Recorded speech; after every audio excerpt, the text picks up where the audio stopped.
বিশ্বের সবথেকে বড় ক্রাফট স্টোর এখন ধানমন্ডিতে, আরং তাও বাংলাদেশে। ভাবা যায় তাদের ইন্টেরিয়র ডিজাইন এত সুন্দর। কিছু কেনাকাটার প্রয়োজনে একবার ঘুরে আসতে পারেন। 7ই মার্চ, দ্যাট মিনস গতকাল উদ্বোধন হয়েছিল, না গিয়ে থাকতে পারলাম না।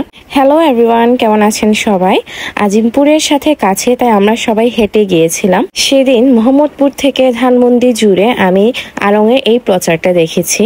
টোটাল 7টা ফ্লোরে তাদের বিভিন্ন আইটেম দেওয়া আছে। প্রথমে আমরা গিয়েছিলাম হোম ডেকোর ফ্লোরে। ফার্স্ট ইমপ্রেশন ছিল এখানে যে আর্টিফিশিয়াল গাছগুলো আছে, সেই গাছের ফলগুলো দেখতে একদম রিয়েল ছিল। আমরা ধরে দেখছিলাম, পাশে এত সুন্দর কারুকাজ নজর কাড়ার মতো ছিল। সবাই সেখানে ছবি তোলার জন্য পাগল হয়ে যাচ্ছিল। এই ফ্লোরে সবকিছু হোম ডেকোর জিনিস পাবেন, অ্যান্টিকে জিনিস পাবেন। আমরা ঘুরে ঘুরে দেখছিলাম আশেপাশে কি আছে, কি পাওয়া যাবে। এই ফ্লোরে তেমন একটা মানুষ ছিল না। এখানে আলাদাভাবে বিভিন্ন ডিজাইনের ক্যান্ডেল সাজানো হয়েছে। তারপর এখানে অনেক সুন্দর সুন্দর জিনিস রাখা হয়েছে। আমার কাছে এই ছোট্ট পিগি ব্যাংক অনেক কিউট লেগেছে। এই ফ্লোরে সব সুন্দর সুন্দর কিউট কিউট জিনিস পাবেন বাড়ি সাজানোর জন্য। ডিনার সেটগুলো খুবই কালারফুল আর সুন্দর ছিল। এই কিউট বিড়ালটি খুবই সুন্দর, এটাই নিয়ে আসছিলাম। আমরা এখানে আর সময় নষ্ট না করে একদম টপ ফ্লোরে গিয়েছি। এইখানে বড় সড়ো একটা মিরর ছিল, তাই আমরা একটু শর্ট নিয়ে নিলাম। মানুষের ভিড় তো এখন থেকে শুরু। এত মানুষ দেখে আমরা জাস্ট অবাক হয়ে গিয়েছি। আর এখানে ছোট ছোট প্লান্টগুলো খুবই সুন্দর লাগছে। এরপর আমরা গিয়েছিলাম নিচের ফ্লোরে সিঁড়ি বেয়ে। এখানে দেখেন প্রচুর পরিমাণে মানুষ। স্কেলেটর ব্যবহার করে আমরা বেবি সেকশনে এসেছি। বেবি সেকশনের জামাগুলো প্রচুর সুন্দর ছিল। তারপর গিয়েছিলাম আমরা তাগাতে। এখানে ড্রেস দেখা শুরু হয়ে গিয়েছে। এত মানুষ ছিল, জাস্ট দাঁড়ানোর পর্যন্ত এখানে কোনো স্কোপ ছিল না।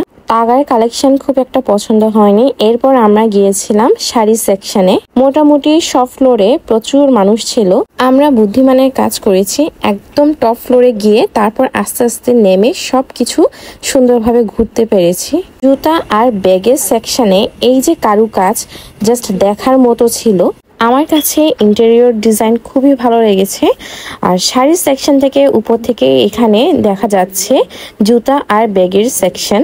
নতুন উদ্বোধন করা হয়েছে, তাই হয়তো সময়ের কারণে সব কালেকশন এখনো আনা হয়নি। ব্যাগ আর জুতার সেকশন থেকে আমরা স্কেলেটর দিয়ে চলে আসছি। স্কেলেটরের পাশেই দেখেন কত সুন্দরভাবে এখানে কারুকাজ করা হয়েছে। এই কাজটি করতে কত যে সময় লাগতো এটা ওনারাই জানবে। তারপর আমরা গিয়েছিলাম আরং আর্ট ছিল এই ফ্লোরে। তারপর এখানে ছিল আরঙের ডেইরি। সম্পূর্ণ বিল্ডিং ঘোরার পর এখন আমি এখানে লাইনে দাঁড়িয়েছি। প্রচুর লাইন ছিল। আর আমার ফ্রেন্ড এখানে ইসাই, সে এখানে ছবি তুলছে, ভিডিও করছিল। একটা বিষয় লক্ষ্য করলাম, গতকাল আরঙে ভিডিও অনেকজন করছিল, কিন্তু কেউ মানা করছিল না, মানে ভিডিও অ্যালাউ ছিল। এখানে মিনি সাইজের নকশি কাঁথা ব্যাগ ছিল। এই ব্যাগটা পছন্দ হয়েছে, প্রায় 1400 টাকার মতো ছিল। তো এগুলো কিন্তু আমি ভিডিও করিনি, আমার ফ্রেন্ড ভিডিও করে দিয়েছে। আর আমি ওখানে লাইনে দাঁড়াইছিলাম। হয়তো সময়ের সাথে সাথে আরো অনেক কালেকশন আসবে। ওভারঅল আমার কাছে বেশ ভালো লেগেছে।